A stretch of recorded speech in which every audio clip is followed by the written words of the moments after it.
සංරක්ෂක ද්‍රාවණ හා අයනික සමතුලිතතාව හා සම්බන්ධ අභ්‍යාස 22. අපි ගිය පාඩමේදීත් සාකච්ඡා කරේ දර්ශකවල pH අගයන් සඳහා ප්‍රකාශනයක් අරගෙන දර්ශකයක pH පරාසය කියන්නේ මොකක්ද කියලා ඉගෙන ගත්තේ. දර්ශකයක pH පරාසය කියලා කියන්නේ අඩු pH එකකදී එක වර්ණයක් ලබා දෙනවා. වැඩි pH එකකදී තවත් වර්ණයක් ලබා දෙනවා. මෙන්න මේ pH අගයන් දෙක තමයි දර්ශකයේ pH පරාසය කියලා ඉගෙන ගත්තේ. දර්ශකයක pH පරාසය. දර්ශකයක pH පරාසය සඳහා ප්‍රකාශනය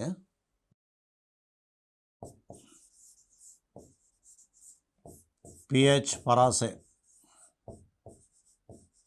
සමානයි ඍණ ලඝු KIN ධන හෝ ඍණ 1. මේ තමයි pH පරාසය දර්ශකයක. ගිය පාඩමේදී අපි දර්ශකයක pH පරාසය සමානයි මෙන්න මේ ප්‍රකාශනය ව්‍යුත්පන්න කළා. අද බලමු මේ සම්බන්ධව තියෙන ප්‍රශ්න. මේ බලන්න. ඔබට සපයා ඇති අම්ල භාෂ්ම දර්ශකයක වර්ණ විපර්යාසය නැත්නම් pH විපර්යාසය වර්ණ විපර්යාස pH විපර්යාස අම්ල භාෂ්ම දර්ශකයක වර්ණ විපර්යාස pH පරාසය පරීක්ෂණාත්මක නිර්ණය කරන ආකාරය පැහැදිලි ලෙස විස්තර කරන්න. අම්ල භෂ්ම දර්ශකයක වර්ණ විපර්යාසයක් ඇති කරන pH පරාසය පරීක්ෂණාත්මක නිර්ණය කිරීම සඳහා අපි pH ගේ 1 සිට 14 දක්වා ද්‍රාවණ පිල්ල කිරීමක් කරනවා. මේ විදිහට මොහොතක් හිතන්න.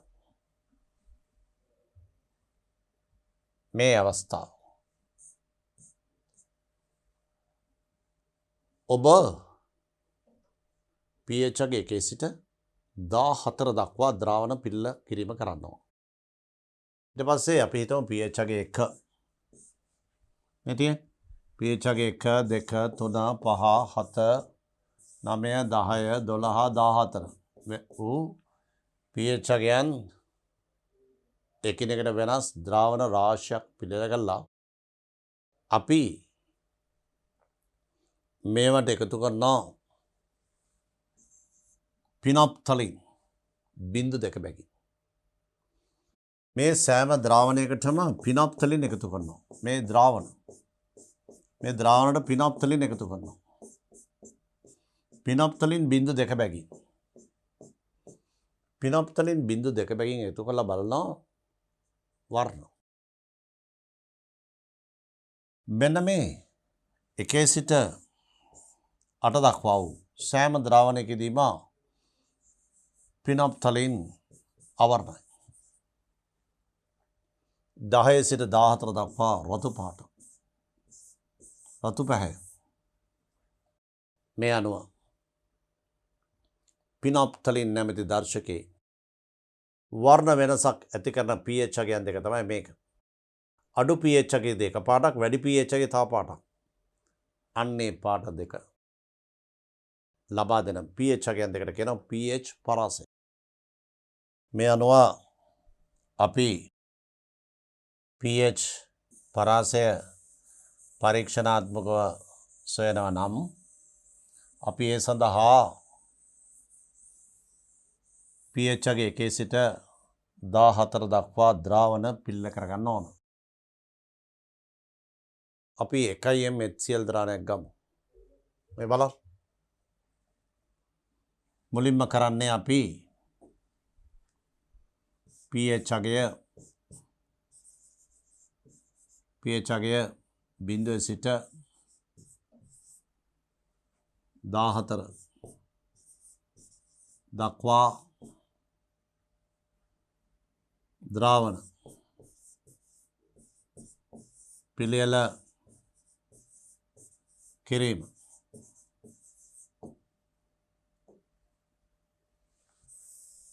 මේ තියෙන්නේ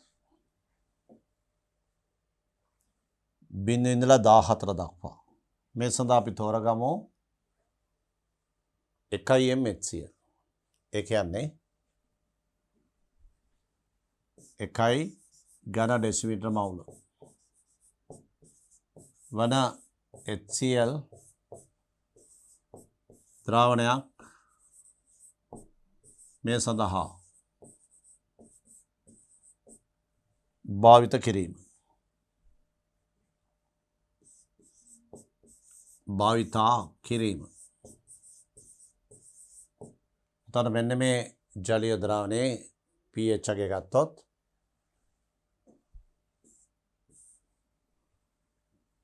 මෙහි pH සමානයි ඍණ ලඝු H3O සාන්ද්‍රණය.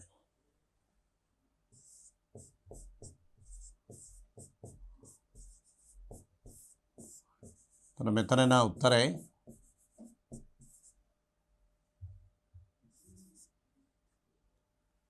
මෙතන පිළිතුර වශයෙන් එනවා අපිට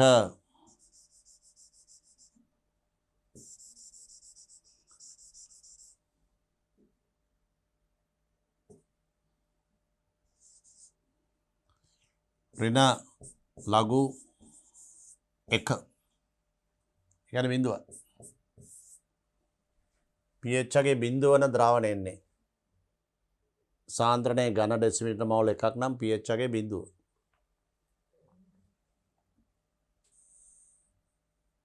ඒ වගේම ඒ ද්‍රාවණයෙන් මිලිලීටරයක් අරගෙන මිලිලීටර් 10 දක්වා දස ගුණයකින් තනු කළොත් එම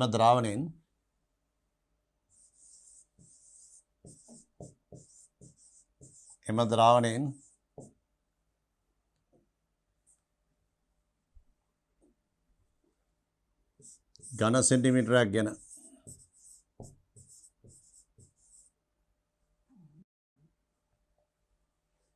ඝන සෙන්ටිමීටරයක් ගැන දස ගුණයකින්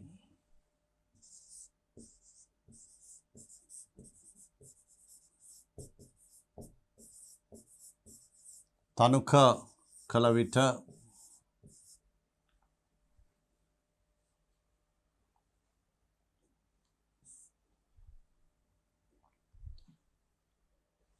දශම 1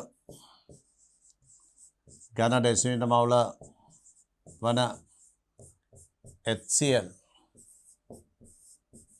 ද්‍රාවණය සෑදේ. එහි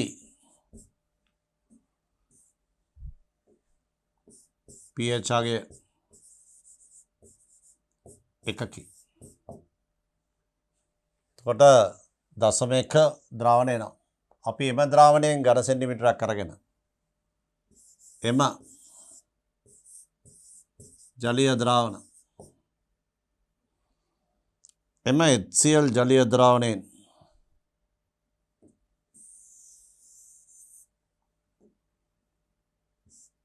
pH ගේ එකක් වන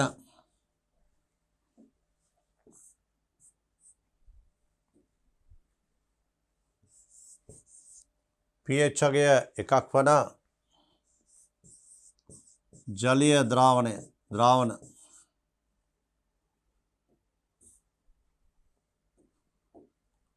ද්‍රාවණ ඝන සෙන්ටිමීටරයක් ගැන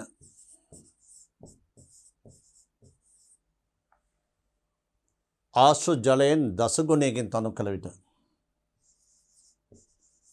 ආශ්‍රිත ජලයෙන්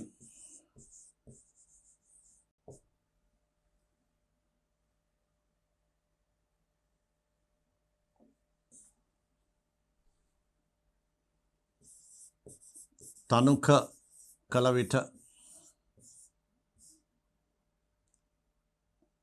pH ගේ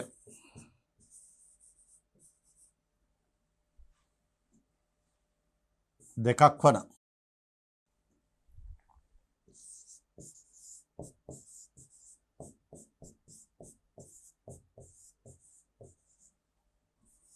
දැන් මේ විදිහට pH ගේ බිංදුව එක දසගුණයකින් තනු කළාම එක වුණා.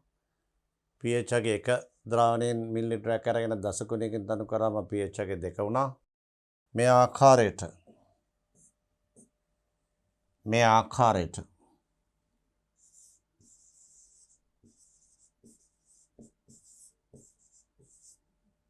ලැබෙන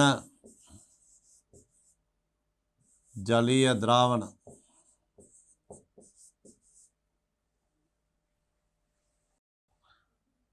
දස ගුණයකින් තනුක කළ විට දස ගුණයකින්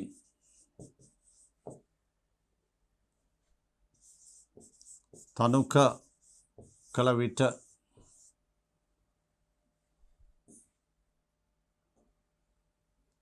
pH සමානයි 3 4 5 6 ද්‍රාවණ පිළියෙල කළ හැකිය. මේ විදිහට අපි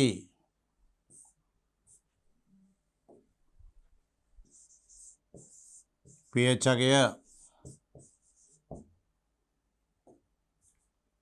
අගය පටන් ගත්තේ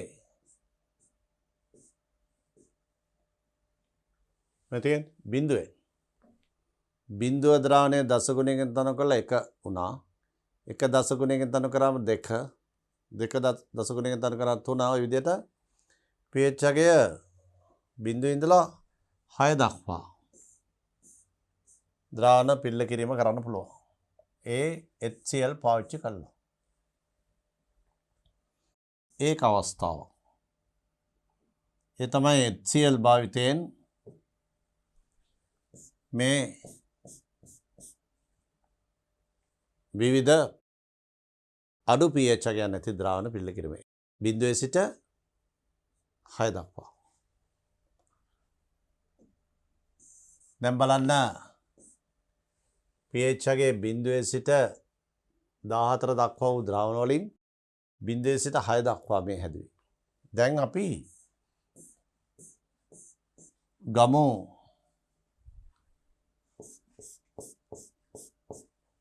එකයිම් සෝඩියම් හයිඩ්‍රොක්සයිඩ්. එකයිම් සෝඩියම් හයිඩ්‍රොක්සයිඩ් ගත්තොත් ඝන ඩෙසිමීටර මෝල් එකක් වන සෝඩියම් හයිඩ්‍රොක්සයිඩ්.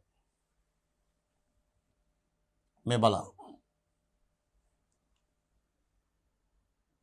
1.0 ඝන ඩෙසිමීටර මෝල් වන NaOH ජලීය ද්‍රාවණයක් ගමු. ජලීය ද්‍රාවණයක් භාවිතා කිරීම එහි OH ඍණ සාන්ද්‍රණය ඝන ඩෙසිමීටර මෝල් 1යි. එනිසා pOH සමානයි ඍණ ලඝු 1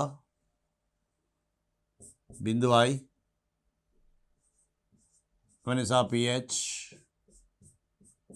14යි. තොට එකයිම් සෝඩියම් හයිඩ්‍රොක්සයිඩ් ද්‍රාවණයක pH එක 14යි. දැන් අපි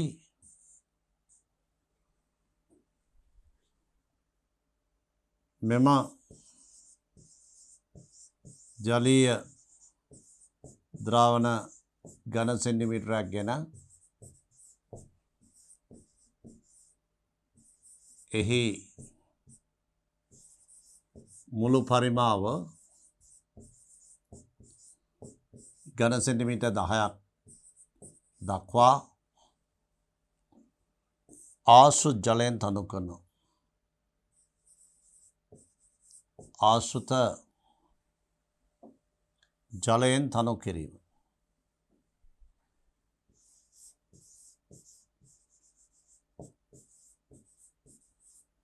ආශ්‍රිත ජලයෙන් තනු කිරීම.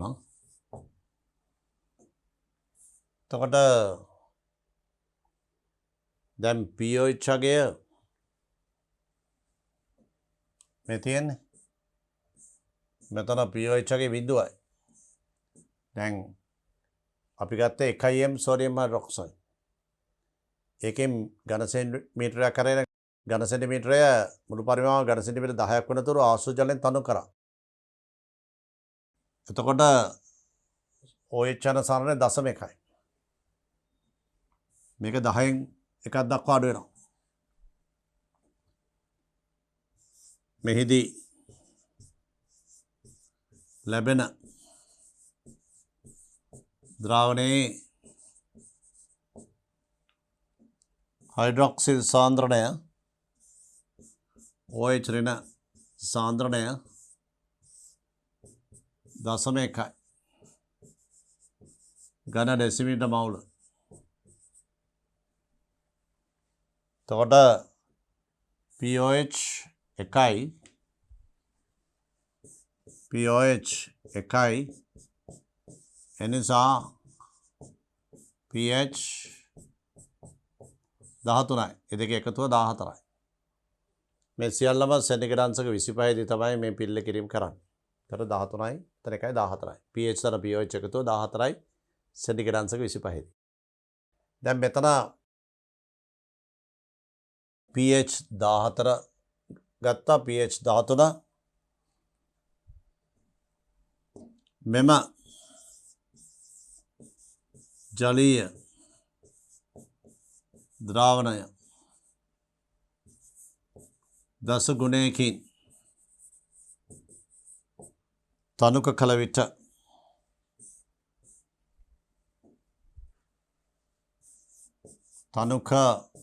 කළ විට pH සමානයි 12 වන ද්‍රාවණය ලැබේ. මේ ආකාරයට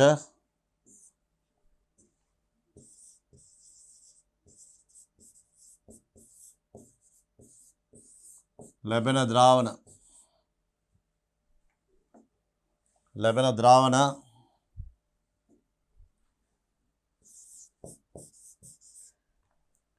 දිගින් දිගටම තනු කිරීමෙන්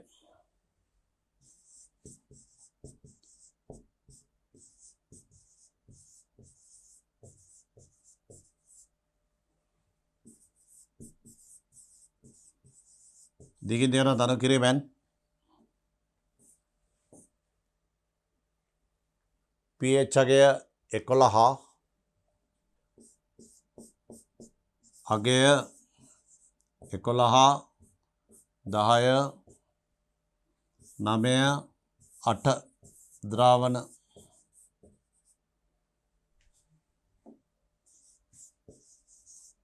පිළියෙල කරගත හැකිය.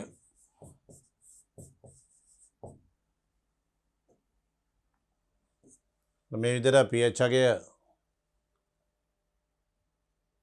වෙනස් ද්‍රාවණ පිළිල කරන්න පුළුවන් මේ සෝඩියම් හයිඩ්‍රොක්සයිඩ් පාවිච්චි කරලා. මේ ආකාරයට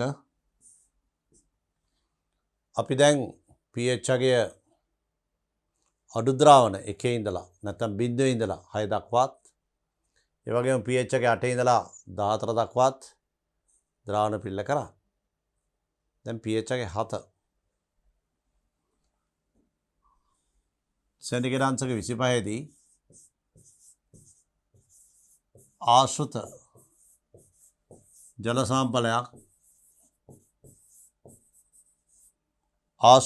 සාම්පලයක්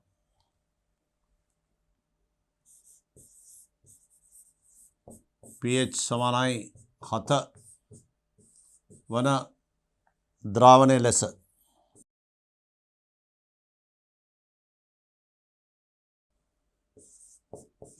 ලෙස යොදා ගැනීම. දැන් මෙතනදී pH අගය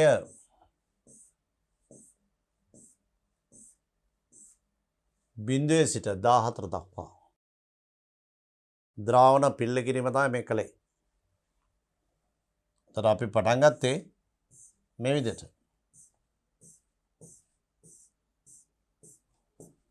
අපි පටන් ගත්තේ 1m HCl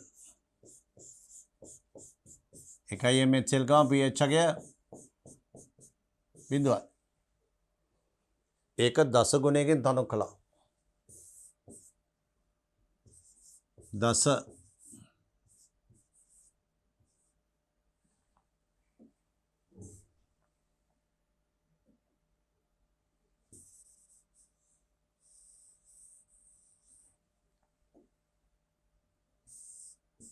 මේක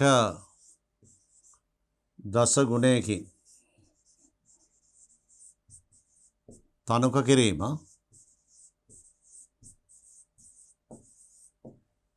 දස ගුණයකින් තනු කළාම එකයි MHCl ද්‍රාවණය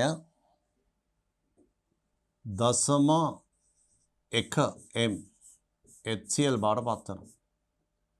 ඒක pH අගය එකයි. ඊට පස්සේ මේ pH අගය එක වූ ද්‍රාවණය 1 මිලිලිටරයක් අරගෙන මුළු පරිමාණ මිලිලිටර් 10ක් වනතුරු ආශ්‍ර ජලයෙන් තනු කරනවා. ඒ කියන්නේ දස ගුණයකින් නැවත තනු කරනවා. එක කොටසක් අරගෙන මේ ද්‍රාවණයෙන් සුළු කොටසක් අරගෙන නැවත දස ගුණයකින් තනු කිරීම. එතකොට එනවා 0.1 MHCl එදායි pH අගය 2 කිව්වේ. මෙන්න මේ විදිහට pH අගය 3 pH සමානයි 3 මෙතනින් pH 4 ඉන් පස්සේ pH අගය 5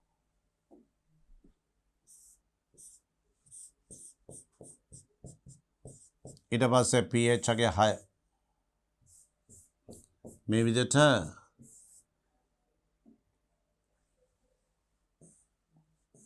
එකයි MHCl භාවිතා කළා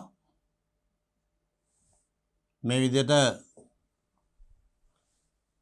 එකයි MHCl වලින් ආරම්භ කළා pH අගය 0 ඉඳලා pH අගය 6 දක්වා ද්‍රාවණ පිළ කරන්න පුළුවන්. පැහැදිලිද? ඒ වගේම මේ බලන්න 1M sodium hydroxide 1M sodium hydroxide ද්‍රාවණයක් ගත්තොත් එතන pOH අගය 1 බිඳුවයි. pOH කියන්නේ ලඝු OH සාන්ද්‍රණය. OH කියන්නේ 1යි සාන්ද්‍රණය. බිඳුවයි. ලඝු 1. pH 14යි. අපි මේ ද්‍රාවණ සෙනගඩංශක 25 දී පිල්ල කිරීමට වග බලා ගන්න. මෙතනත් සෙනගඩංශක 25 දී මේ පරීක්ෂණය කරනවා කියලා හිතා. දැන් අපි sodium hydroxide ද්‍රාවණය දස ගුණයකින් තනු කරනවා මේක. මේක දස ගුණයකින්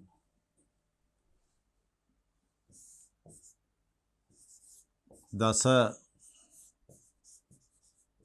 ගුණයකින් තනුක කිරීම. මෙතෙන් දෙනවා 0.1 M sodium hydroxide pOH 1යි pH 13 14 13 වුණා. ඊට පස්සේ මේක දස ගුණයකින් තනුක කිරීම දස ගුණයකින් තනු කිරීම මෙතන නා 0.1 M sodium hydroxide pOH 2යි pH 12යි. ඒක දස ගුණයකින් තනු කළා pH අගය 11 දස ගුණයකින් තනුක කිරීම.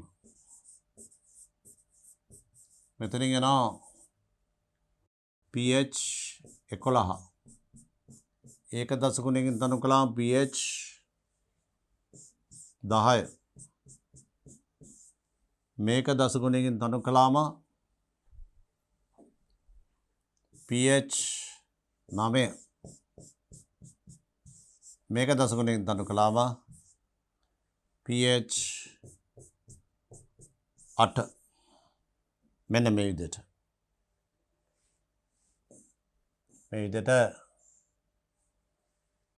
pH අගය 14 ඉඳලා 8 දක්වා ද්‍රාවණ හදා ගන්න. ඒ ඔබට පැහැදිලි කළේ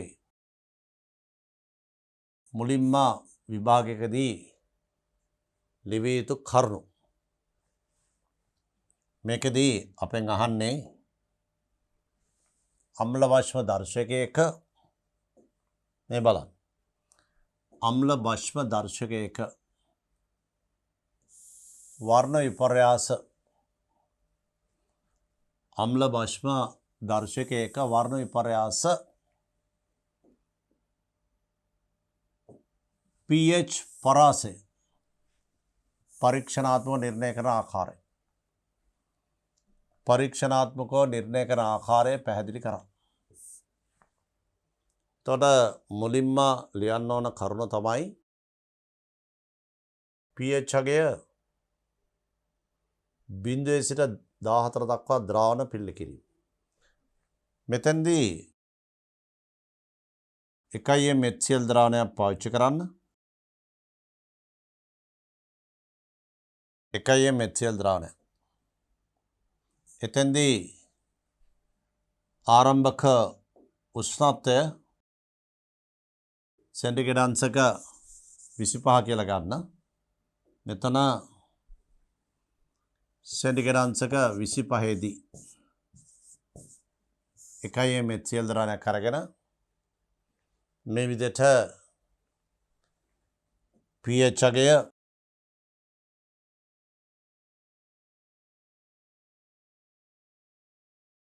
බිඳුව වන ද්‍රාවණය ලැබෙනවා. ඒ කියන්න බිඳුව වන ද්‍රාවණය. එතකොට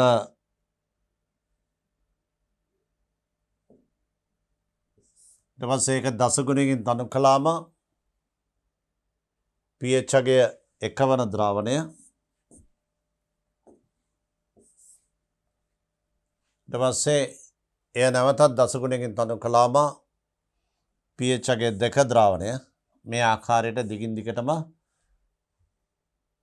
තනුක කිරීමෙන් pH අගය 3 සිට 6 ද්‍රාවණ පිල්ල කිරීම. ඊළඟට සෙන්ටිග්‍රේඩ් අංශක 25 දී සෙන්ටිග්‍රේඩ් අංශක 25 දී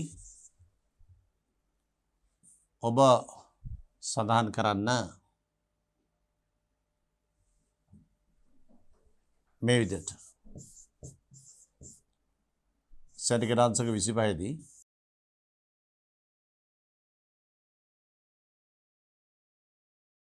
එකයිම් සෝඩියම් හයිඩ්‍රොක්සයිඩ් ජලීය ද්‍රාවණයක් භාවිත කරනවා කියලා කියන්න. එතන pH අගය 14 බව කියන්නේ. pH අගය 14යි. ඊට පස්සේ ඒ ජලීය ද්‍රාවණයෙන් ඝන සෙන්ටිමීටර එකක් අරගෙන දස ගුණයකින් තනු කළාම pH අගය 13 ද්‍රාවණය සාදා ගන්න පුළුවන් බව කියන්න. එය දස ගුණයකින් තනු කළාම pH අගය 12 ද්‍රාවණය ලැබෙනවා. මේ ආකාරයට ලැබෙන ද්‍රාවණය දිගින් දිගටම තනු කිරීමෙන් pH අගය 11 10 9 8 ද්‍රාවණ පිළිල කරගත හැකි බව සඳහන් කරා. ආශ්‍ර ජල සාම්පලයක් ගැනීමෙන් pH අගය 7 වන ද්‍රාවණයක් වශයෙන් එය භාවිතා කළ හැකි බව සඳහන් කරා. දැන් ගානේ ආරම්භ කොටස අවසන්. දැන් අපේ අරමුණ දර්ශකයක pH පරාසය සෙවීම. ඔබ දැන් pH අගය 1 සිට 14 නැත්නම් pH අගය 0 සිට 14 නේ තියෙන්නේ. ද්‍රාවණවල pH අගය 0 1 2 3 4 5 6 7 ඒ වගේම 8 9 10 11 12 13 14 මේ ද්‍රාවණවල pH අගය මේ සාදාගත් ද්‍රාවණ ඝන සෙන්ටිමීටර් 2 බැගින් පරීක්ෂණ නල වලට වෙන වෙනම ගන්න. ඒ සෑම පරීක්ෂණ නලයකටම දාන්න දර්ශකයෙන් බිඳු 2ක්. දැන් ඔබ ලියන්න ඕන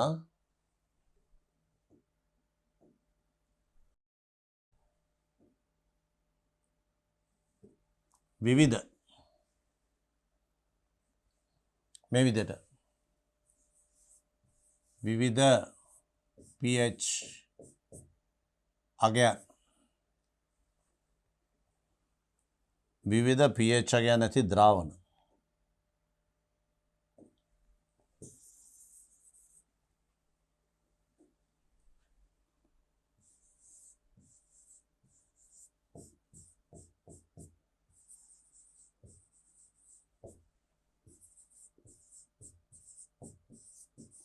විවිධ pH අගයන් ඇති ද්‍රාවණ ඝන සෙන්ටිමීටර බැගින් නැත්නම් ඝන සෙන්ටිමීටර 2 බැගින් ඝන සෙන්ටිමීටර 2ක් බැගින්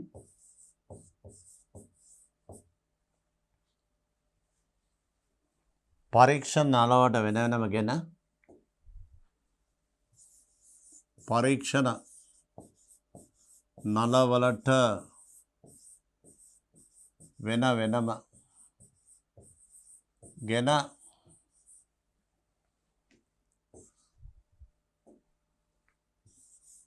දර්ශකයෙන් බිඳු 2ක් බැගින් එක් කරන්න.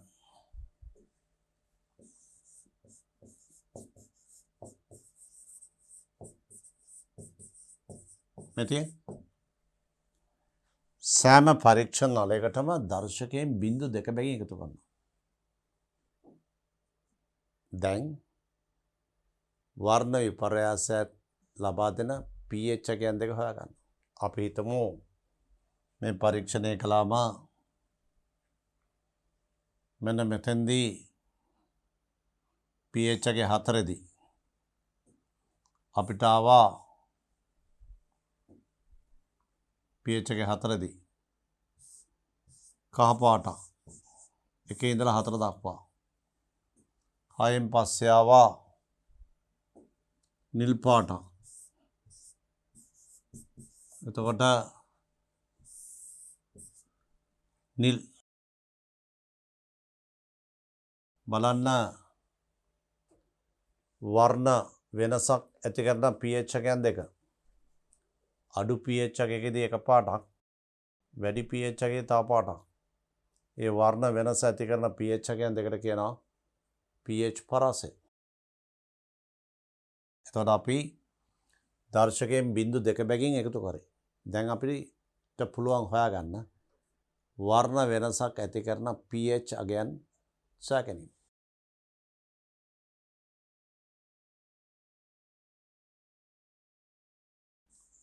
වර්ණ වෙනසක් ඇති කරන pH අගයන්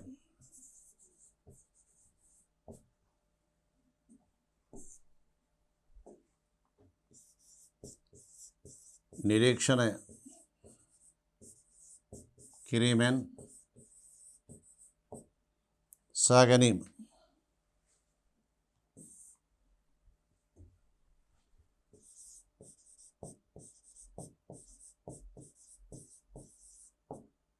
එම pH අගයන්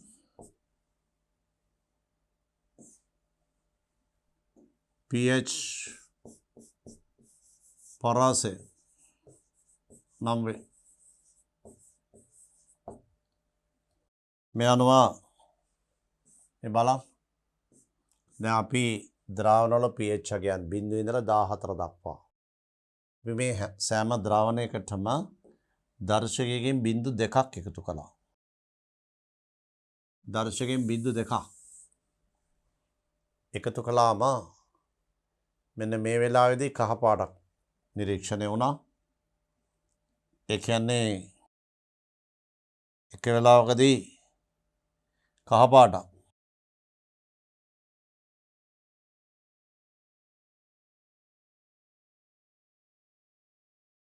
මේ වෙලාවේදී කහ පාටක්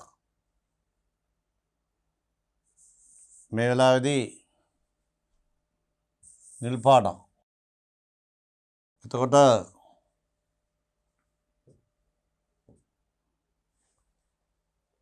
pH අගය 0 සිට 4 දක්වාම කහ පාට. ඒ වගේම pH අගය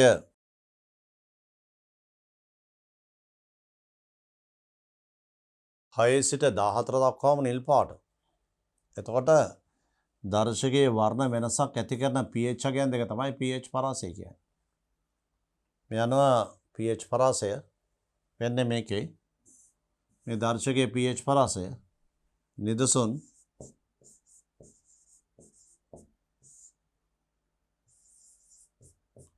තෝරාගත් දර්ශකයේ pH පරාසය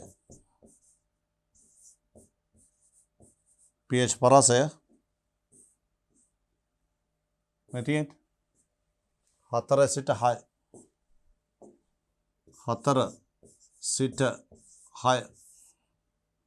මේක තමයි දර්ශකයේ pH පරාසය. 4 සිට 6 මෙන්න මේ විදිහට අපිට පාසල් විද්‍යාගාරයේදී දර්ශකයක pH පරාසය ආසන වශයෙන් හොයාගන්න පුළුවන්. මේ විදිහට විවිධ pH අගයන් නැති ද්‍රාවණ පිළියෙල කිරීම මගින් අපිට අවශ්‍ය වන්නේ වර්ණ වෙනසක් ඇති කරන pH අගයන් දෙක සොයා ගැනීම. ඒක තමයි pH පරාසය කියන්නේ. දර්ශකයක වර්ණ වෙනසක් ඇති කරන pH අගයන් දෙක. ඒතර ඔබේ දැනගැනීම සඳහා pH පරාසයේ අර්ථකථනය මේ බලන්න. pH පරාසය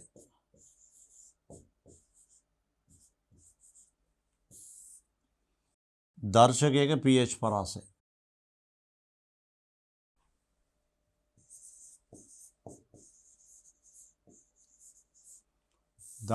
pH පරාසය.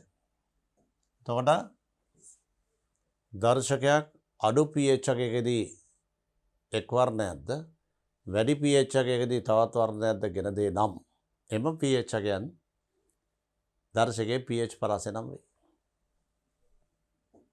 දැන් බලන්න අර්ථ දැක්වීම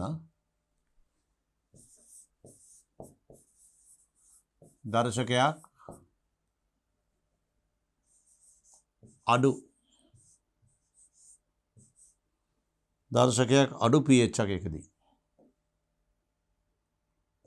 අඩු pH අගයකදී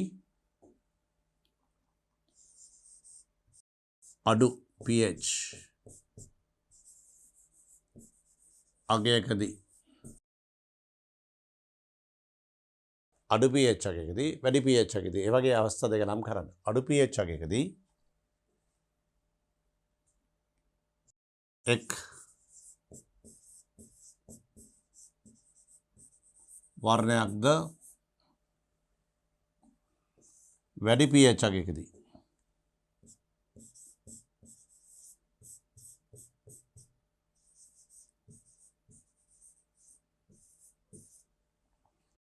වැඩි pH අගයකදී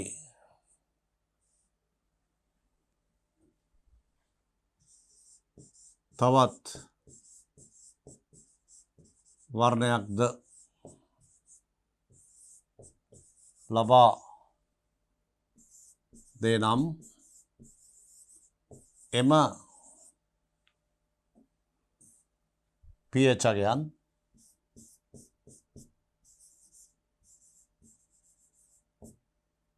එහි pH පරාසය නම් වේ. අඩු pH අගයකදී එක පාටක්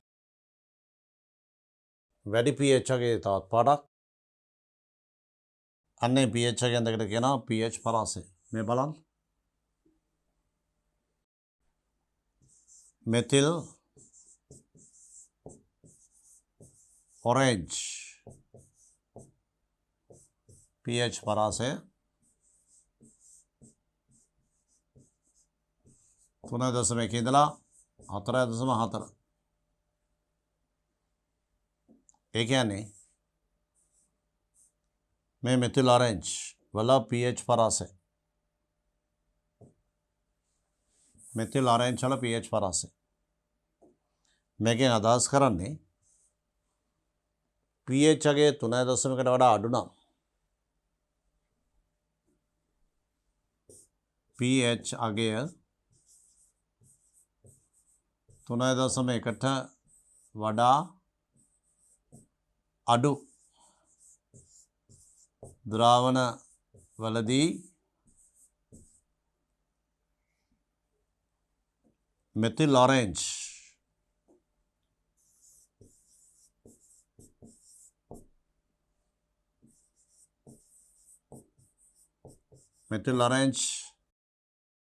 ලබා දෙන වර්ණය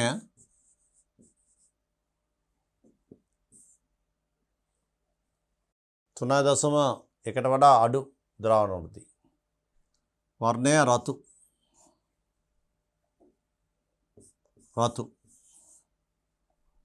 මේ වෙලාවේදී එයා ලබා දෙන පාට රතු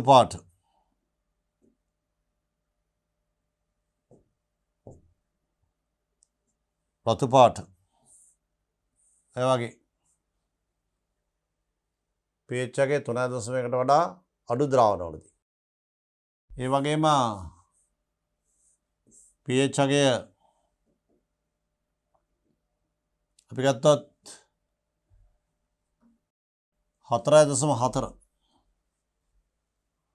pH අගය 4.4ට වඩා වැඩි ද්‍රාවණවලදී මෙතිල් ඔරෙන්ජ්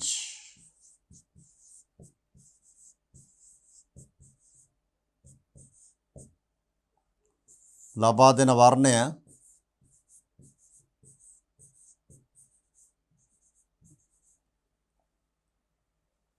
මේක කහ පාට මෙතෙන්දී ඔබට පේනවා pH අගය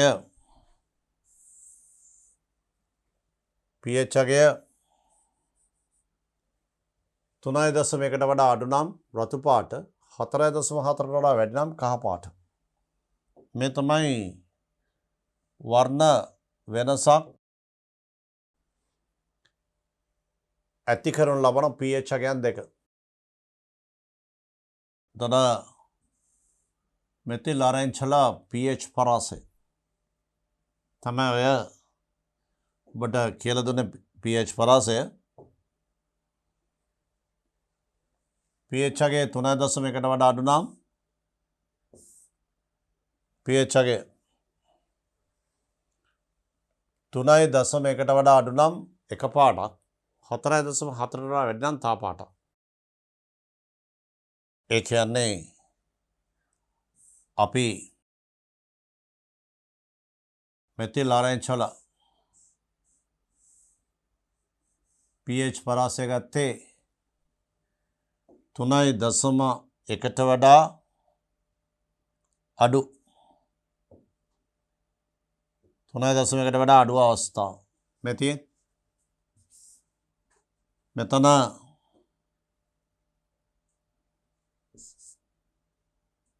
3.1කට වඩා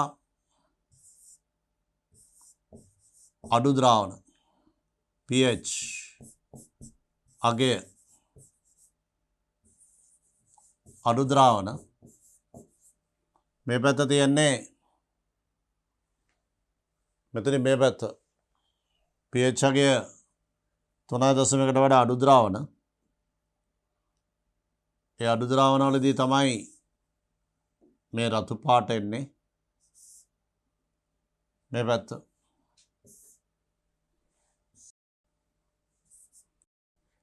මෙතන pH අගය 4.4 pH අගය 4.4ට වඩා වැඩි ද්‍රාවණ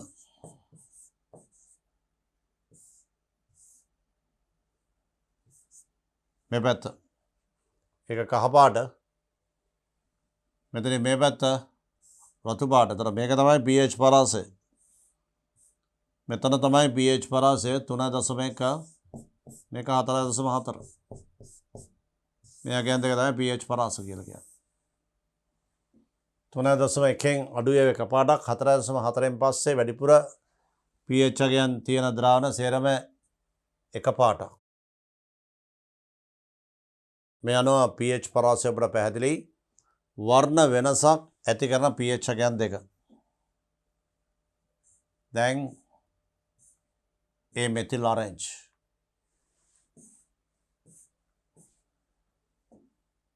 අපි මේ පැහැදිලි කරේ දර්ශක වල pH පරාසය පරීක්ෂණාත්මකව සොයාගන්න ආකාරය මේ පැහැදිලි කිරීම කරේ. එතකොට මේ විදිහට අපි කියන්න ඕන සෑම ද්‍රාවණයකටම අපි එක සමාන පරිමා වෙන් කරගෙන ඒ සෑම ද්‍රාවණයකටම බිංදු දෙක බැගින් එකතු කරනවා. ඊට පස්සේ වර්ණ වෙනසක් ඇති කරන pH අගයන් දෙක නිරීක්ෂණය කළා එම අගයන් ගන්න. ඒක තමයි දර්ශකයේ pH පරාසය. මේ වැඩිපුර විස්තර මේ වලිවේ ඒ විස්තර අවශ්‍ය නැහැ මේ පරීක්ෂණය ලියන එක ප්‍රමාණවත්. වර්ණ වෙනස ඇති කරන pH අගයන් දෙක සොයාගන්න එච්චරයි. එය pH පරාසය නම් වේ. දර්ශකයක pH පරාසය සෙවීම අපි දැන් බලමු ඊළඟ කොටස මේ බලන්න. අම්ල බෂ්ම දර්ශක කීපයක වර්ණ විපර්යාස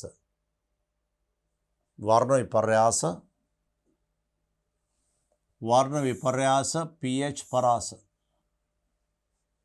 පහත වගුවේ දක්වා ඇත. මේ තියෙන pH පරාස 9 10 4 5 12 13 2 3 6 8. මෙතන මේ pH පරාස දීලා තියෙන PQRST කියලා. 0.1 ජලීය ද්‍රාවණ අනුමාපන සඳහා 0.1 නැතිද 0.1 අම්ල සහ 0.1 බෂ්ම ABCD අනුමාපන බලන්න. ඒ අනුමාපනය perchloric barium hydroxide. perchloric කියන්නේ ප්‍රබල ආම්ල, මේක ප්‍රබල භස්ම. ප්‍රබල ආම්ල ප්‍රබල භස්ම පළවෙනි ඒ අනුමාපනය. එතකොට අපෙන් අහලා තියෙන්නේ මේ අනුමාපන හතරක් දීලා තියෙනවා. පළවෙනි එක ප්‍රබල ආම්ල ප්‍රබල භස්ම. දෙවෙනි එක HI ප්‍රබල ආම්ල මෙතිලැමින් දුබල භස්ම. තුන්වෙනි එක ඇසිටික් දුබල ආම්ල ටෙට්‍රාමෙතිල් ඇමෝනියම් හයිඩ්‍රොක්සයිඩ් ප්‍රබල භස්ම. මෙතන ප්‍රබල ආම්ල ප්‍රබල භස්ම.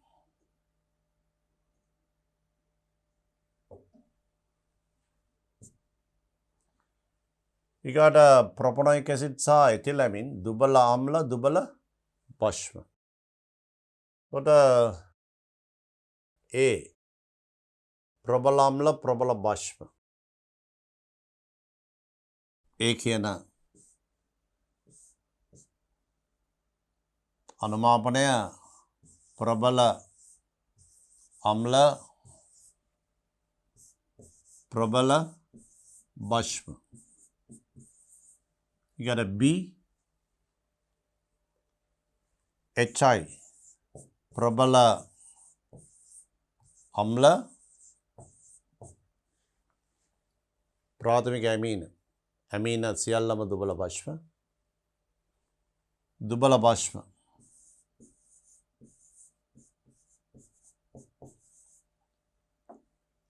C,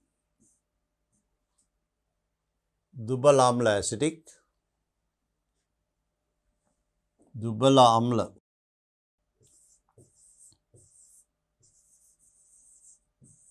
ආම්ල ඇසිටික් ටෙට්‍රාමෙතිල් ඇමෝනියම් හයිඩ්‍රොක්සයිඩ් ප්‍රබල භස්ම.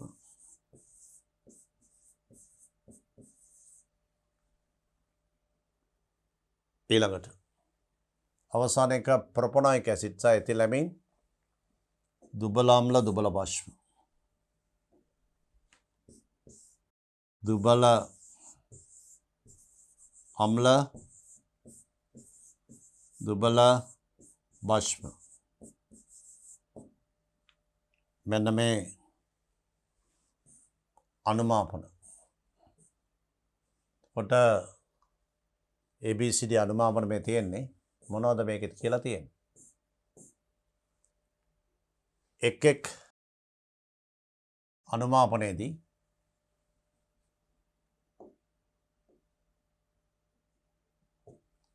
එක් අනුමාපනයේදී නිවැරදි බියරට්ටු පාඨාංක ලබා ගැනීම සඳහා වඩාත්ම උචිත දර්ශකය PQRST අතරින් තෝරා පැහැදිලි ලෙස සඳහන් කරන්න.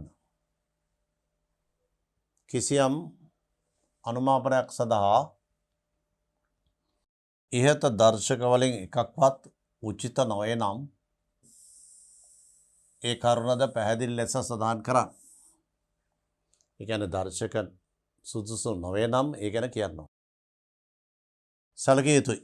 මෙන්න මේක තමත් වැදගත්. කිසියම් අනුමාපනයක් සඳහා දර්ශක එකකට වඩා වැඩියෙන් ඔබ විසින් සඳහන් කරන්නේ නම් එම පිළිතුරට ලකුණු නොලැබේ. ඒ කියන්නේ දර්ශක දෙකක් තුනක් දැම්මොත් කයි ලියන්න ඕන. මෙතන බලමු මේ ප්‍රශ්න සම්බන්ධයෙන් අපි ඒ අනුමාපන වර්ග සඳහන් කරේ. දැන් බලමු මේකේ දර්ශක ලියන්න විතරයි තියෙන්නේ. මේ ළමයි දැනගන්න ඕන මේ අනුමාපනය අනුමාපනයේ දර්ශක ලියන්න විතරයි තියෙන්නේ. තර ප්‍රබල ආම්ල ප්‍රබල භස්ම අනුමාපන. ළමයි කියන්න ප්‍රබල ආම්ල ප්‍රබල භස්ම අනුමාපනයක සමක ලක්ෂර ආසන්නයේදී ශීඝ්‍ර pH වෙනස් වීම කීයද? ශීඝ්‍ර pH වෙනස් වීම 3 සිට 10 දක්වා. එතකොට ශීඝ්‍ර pH වෙනස් වීම මේ විදිහට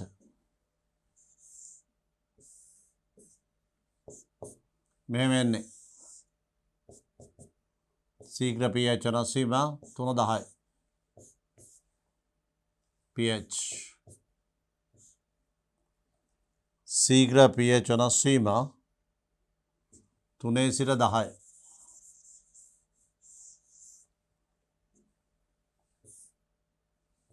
pH මේ විදිහට ශීඝ්‍ර pH වෙනස් වෙනවා 3-10. එතකොට ශීඝ්‍ර pH වෙනස් වීම තුළ pH අන්තරයක් ඇති දර්ශකයක් තෝරගන්න ඕන. සමකලක්ෂය 7. හරියටම සමකලක්ෂය මැදි කරගත් pH පරාසයක් තියෙන දර්ශකයන් නම් වඩාත් හොඳයි. හොඳම දර්ශකය බලමු. pH එකේ 3යි 10යි. ප්‍රබල අම්ල ප්‍රබල වාෂ්ම. හරියටම සමකලක්ෂය 7. සමකලක්ෂය මැදි කරගත් pH පරාසයක් තියෙන දර්ශකය මේ තියෙන 6-8. T හොඳම දර්ශකය ඒක T. මේ තියෙන්නේ එයාගේ pH පරාසය අපි ඇන්දොත් මේ 6-8 pH පරාසය T දර්ශකේ 6 සිට 8 දක්වා pH පරාසය තියෙනවා. හරියටම සමක ලක්ෂයේදී වගේ පාට වෙනස් වෙනවා. ඒ නිසා ප්‍රබල අම්ල ප්‍රබල භස්ම අනුමාපනයට ශීඝ්‍ර pH වෙනස් වීම 3-10. මේ ශීඝ්‍ර pH වෙනස් වීම තුළ තියෙන ඕනම දර්ශකයක් හොඳයි. නමුත් හොඳම දර්ශකය වෙන්නේ එකයි කියන්න ඕනේ. හොඳම දර්ශකය වෙන්නේ සමක ලක්ෂය මැදි කරගත් pH පරාසය තියෙන දර්ශකය. එතකොට ඒකට හොඳයි T. පිළිතුර T. ඊළඟට මේ තියෙන්නේ ප්‍රබල අම්ල දුබල භස්ම අනුමාපනය. ප්‍රබල අම්ල දුබල භස්ම B. B අනුමාපනය. B අනුමාපනය. මේ තියෙන්නේ ප්‍රබල අම්ල දුබල භස්ම B අනුමාපනය. මේ තියෙන්නේ B අනුමාපනය. ප්‍රබල අම්ල දුබල භස්ම මේ විදිහේ ශීඝ්‍ර pH වෙනස් වීම. මෙහෙම නැත්නම් අනිත් අතර දෙන්නත් පුළුවන්. මේ අතර දෙන්නේ pH එක අඩු වෙනවා. මේ පැත්තට අම්ලය.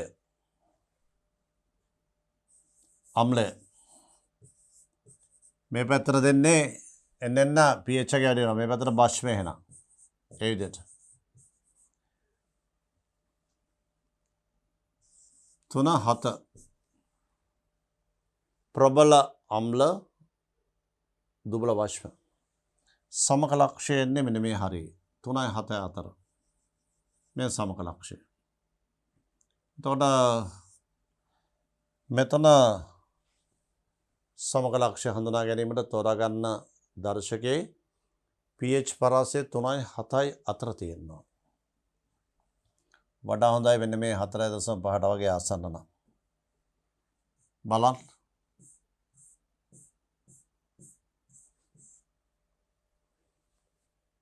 තුනයි 7යි මේ තියෙන්නේ 4.5ට ආසන්න මේ තියෙන්නේ Q 4.5යි Q 4.5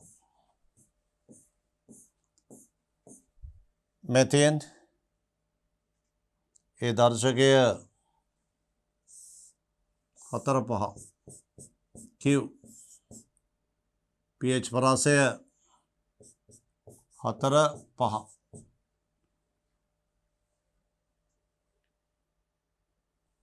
මේ වෙලාවේදී ආම්ලික මාධ්‍යයකදී තමයි ශීඝ්‍ර pH වෙනසක් තියෙන්නේ ප්‍රබල අම්ල දුබල භස්ම. මේ අනුමාපනය සඳහා සුදුසු දර්ශකය වන්නේ මේ ශීඝ්‍ර pH වෙනස් වීම තියෙන 3-7 අන්නේ අතර pH පරාසයක් තියෙනවා. සාමාන්‍යයෙන් ඉතින් මේ වගේ අනුමාපනයක සමකතා ලක්ෂය pH එකේ 4.5ක් වගේ වෙනවා. ඒක නිසා හොඳම දර්ශකයේ සමක ලක්ෂය මැදි කරගත් pH පරාසය 4.5. එතකොට B අනුමාපනයේට දර්ශකය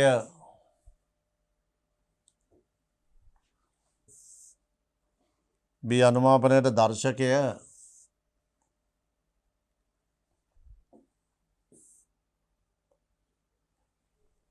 මේකට ගන්න දර්ශකය Q. දැන් බලමු ඊළඟ එක. මේ තියෙන C ප්‍රබල භෂ්ම දුබල අම්ල. ප්‍රබල භෂ්ම දුබල අම්ල. මේ තියෙන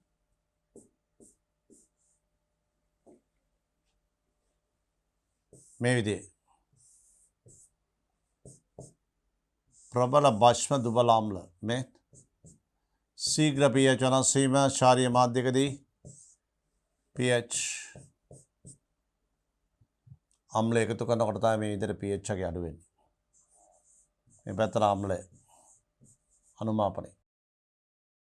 ශීඝ්‍ර pH වෙනස් වීම ප්‍රබල භෂ්මේනේ. ඒ නිසා මේ Z අනුමාපනය. මේ වෙලාවේදී ශීඝ්‍ර pH වෙනස් වීම ශාරීය මාධ්‍යකදී වෙන්නේ මේ C මේ වෙලාවේදී සාමාන්‍යයෙන් සමගතා ලක්ෂය 7-10 අතර තියෙන මේ අතර වගේ නිකන් 8.5ක් විතර මේ තමයි සමග ලක්ෂය. බලන්න pH එකේ 8ක් වගේ 8කට ආසන්න මගේ 8යි 8.5 වගේ අතර වගේ සමක ලක්ෂය එන්නේ. අන්නේ සමක ලක්ෂය ආසන්නයේදීම pH පරාසයක් තියෙන දර්ශකයක් බලන්න. 8කට ආසන්න pH පරාසයක් තියෙන දර්ශකයක්.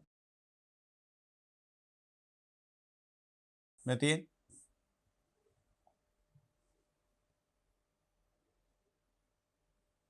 මේක 9-10 වැඩි 6-8යි ගන්න පුළුවන්. එච්චරයි ගන්න තියෙන්නේ. 6-8 බලමු 6-8 ගන්න පුළුවන්ද කියලා. 6-8 6-8 කියන්නේ මේ හරියනේ 6-8 ඒක හරියන්නේ නැහැ. එහෙමනම් 7-10 අතර pH පරාසයක් තියෙන දර්ශකයක් වෙනවා. 7-10 අතර 7-10 එහෙනම් මේක ගන්න තියෙන 9-10 මේ තියෙන්නේ P දර්ශකය. මේ සඳහා තෝරගන්න තියෙන මෙන්න මේ හරියදී pH පරාසයක් තියෙන දර්ශකය 9-10 මේ වගේ මේ pH පරාසය. එතකොට මේ වෙලාවේදී pH පරාසය අපි තෝරගත්තා. දර්ශකය pH පරාසය 9-10 දර්ශකය තියෙන්නේ P දර්ශකය. P දර්ශකය pH පරාසය 9-10 මේ අනුමාපනය C අනුමාපනය. C අනුමාපනය සඳහා අපි තෝරගත්තේ C අනුමාපනය සඳහා P දර්ශකය තෝරගත්තා. C අනුමාපනය. ඊගාට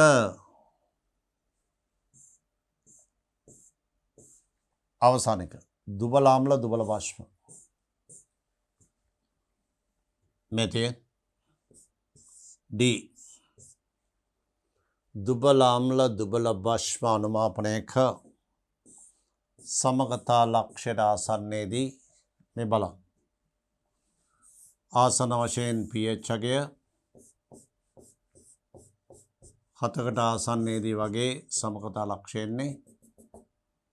මෙන්න මේ විදිහට pH එකය නොවෙනස් වගේ යනවා. සමගතා ලක්ෂය මේක ශීඝ්‍ර pH වෙනස් වීමක් නැහැ සමගතා ලක්ෂයේදී. ඒ නිසා අපිට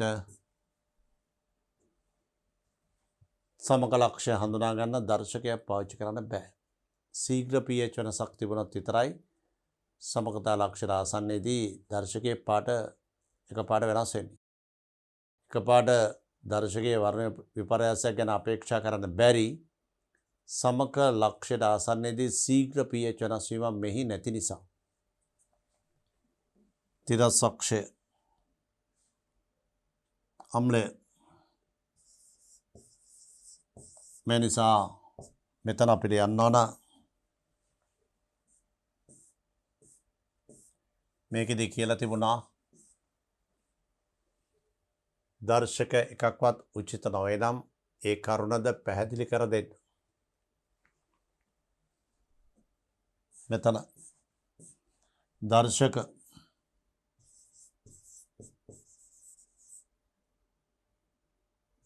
නොමැත.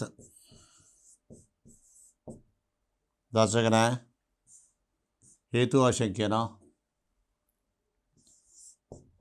ඊට හේතුව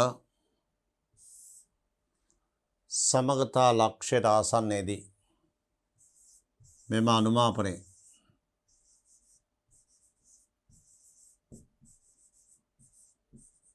අනුමාපනයේදී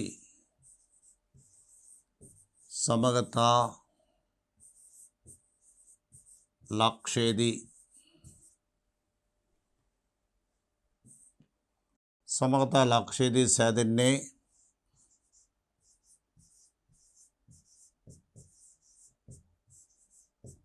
ස්වරක්ෂක ද්‍රාවණයකි. මේ සමගතා ලක්ෂයට ආසන්නයේදී සෑදෙන ස්වරක්ෂක ද්‍රාවණය. එබැවින්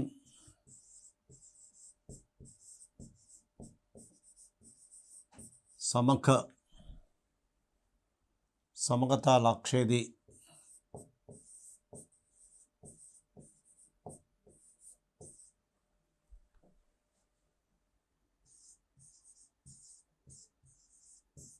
pH විපර්යාසය ඇති නොවේ. ඒක තමයි හේතුව.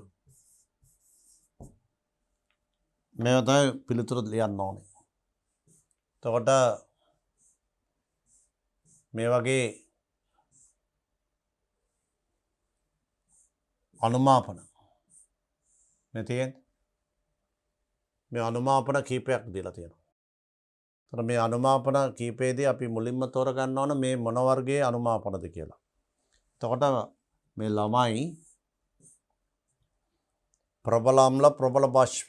එතකොට අනුමාපන වර්ගය හඳුනාගත්තන් පස්සේ ඒ අනුමාපන වර්ගයේදී සමගතා ලක්ෂයට ආසන්නයේ ශීඝ්‍ර pH වෙනස් වීම දැනගෙන ඉන්නවා. ශීඝ්‍ර pH වෙනස් වීම 3-10. එහෙනම් සමග ලක්ෂය ප්‍රබල අම්ල බාෂ්ප අනුමාපන වලදී සමග ලක්ෂය 7යි. එතකොට pH ගේ 7 සමග ලක්ෂය. අන්නේ සමග ලක්ෂය මැදි කරගත් pH පරාසයක් තියෙන දර්ශකය තෝරගන්න ඕන. ඒ තමයි T තෝරගන්න. ඊළඟ අනුමාපනය ඒක ප්‍රබල අම්ල දුබල බාෂ්ප. ප්‍රබල අම්ල දුබල බාෂ්ප අනුමාපනයේදී ප්‍රබල අම්ලනේ. ඒ නිසා ආම්ලික මාධ්‍ය තමයි ශීඝ්‍ර pH වෙනස් වීම 3-7. සමක ලක්ෂණය මේ දෙක අතර වගේ. නිකන් 4.5. ඒතර 4.5ක් වගේ සමක ලක්ෂණය. අන්නේ සමක ලක්ෂය මැදි කරගත් pH පරාසයක් තියෙන දර්ශකය තමයි තෝරගන්න ඕනේ. ඒ නිසා හොඳයි Q තෝරා ගැනීම 4-5 pH පරාසය. ඊළඟ අනුමාපනය ගත්තොත් ඊළඟ එක ප්‍රබල බාෂ්ප දුබල අම්ල. ප්‍රබල බාෂ්ප. බාෂ්පය ප්‍රබලයක්. බාෂ්පය ප්‍රබල නිසා ශීඝ්‍ර pH වෙනස් වීම ශාරීය මාධ්‍යකදී. එතකොට 7-10. 7-10 අතර සාමාන්‍යයෙන් 8.5 වගේ තමයි සමක ලක්ෂය එන්නේ. ඒ නිසා මෙන්න මේ 8.5 ආශ්‍රිතව pH පරාසයක් තියෙන දර්ශකයක් බලන්න. එතකොට 8.5 ආශ්‍රිත pH පරාසයක් තියෙන දර්ශකයක් මෙතන නැහැ. නමුත් තියෙන්නේ එකම එකයි 9-10. ස්ථිර වශයෙන්ම මේ ශීඝ්‍ර pH වෙනස් වීම තුළ pH පරාසය පිටන්න ඕන. ඒ නිසා දර්ශකය වශයෙන් තෝරගන්න වෙන්නේ 9-10 pH පරාසයක් තියෙන දර්ශකය. සමකතා ලක්ෂණ ආසන්නයේදී ශීඝ්‍ර pH වෙනස් වීම 7-10 ඒ පරාසය තුළ අනිවාර්යයෙන්ම මේ දර්ශකයේ pH පරාසය පිටන්න ඕන. ඒ නිසා සුදුසුම එක P. අවසාන එක D දුබල අම්ල දුබල බෂ්ම. ඒකට දර්ශක නැහැ. ඊට හේතුව තමයි එවැනි අනුමාපනයක සමකතා ලක්ෂණ ආසන්නයේදී සෑදෙන්නේ. නැත්නම් සමකතා ලක්ෂයේදී සෑදෙන්නේ සාරක්ෂක ද්‍රාවණය. සාරක්ෂක ද්‍රාවණයක් හැදුනා ඔබ දන්නවා. අම්ලයක් හෝ බෂ්මයක් එකතුරට pH එකේ ශීඝ්‍ර වෙනස් වීමක් පෙන්වන්නේ නැහැ. සැලකිය යුතු වෙනස් වීම පෙන්වන්නේ නැහැ. ඒ නිසා සමකතා ලක්ෂයේදී සෑදෙන්නේ සාරක්ෂක ද්‍රාවණයක්. ඒ නිසා අම්ල එකතු කිරීමේදී ශීඝ්‍ර pH වෙනස් වීමක් මෙතන පේන්න නැහැ. එතන අපිට ශීඝ්‍ර pH විපර්යාසයක් ඇති නොවේ නම් දර්ශකයක් දාලා දර්ශකයක් පාවිච්චි කරලා සමකතා ලක්ෂ්‍ය හඳුනා ගන්න බැරුව යනවා. ඒක තමයි ලියන්න ඕනේ. මෙන්න මේ විදිහට අපි මේ කොටසේ පිළිතුරු සියල්ලම සාකච්ඡා කළා. මේ අනුව දර්ශක වල pH පරාස ඒ වගේම අනුමාපන සඳහා දර්ශක තෝරා ගැනීම මෙන්න මේවා සාකච්ඡා කළේ. විශේෂයෙන්ම මේ වගේ ප්‍රශ්නකට උත්තර ලිවීමේදී මේ ළමයි දැනගෙන ඉන්න ඕන. අනුමාපන වලදී අනුමාපන වර්ගය මොකද්ද? ඒකට අදාළ ශීඝ්‍ර pH වෙනස් වීම සමකතා ලක්ෂණ ආසන්නයේදී ශීඝ්‍ර pH වෙනස් වීම කීයද කියලා මේ ළමයි දැනගෙන ඉන්න ඕන. එහෙමනම් තමයි මේ වගේ ප්‍රශ්නට උත්තර ලියන්න පුළුවන් වෙන්නේ. අපි මේ ප්‍රශ්නෙන් ගොඩක් දේවල් ඉගෙන ගත්තා. අපි බලමු ඊළඟ වීඩියෝ එකේදී මේ ආකාරයෙන්ම තවත් සාරක්ෂක හා අයනික සමතුලිතතා සම්බන්ධ ප්‍රශ්න සාකච්ඡා කරන්න. අපි ඊළඟ වීඩියෝ එකේදී හමු වෙමු.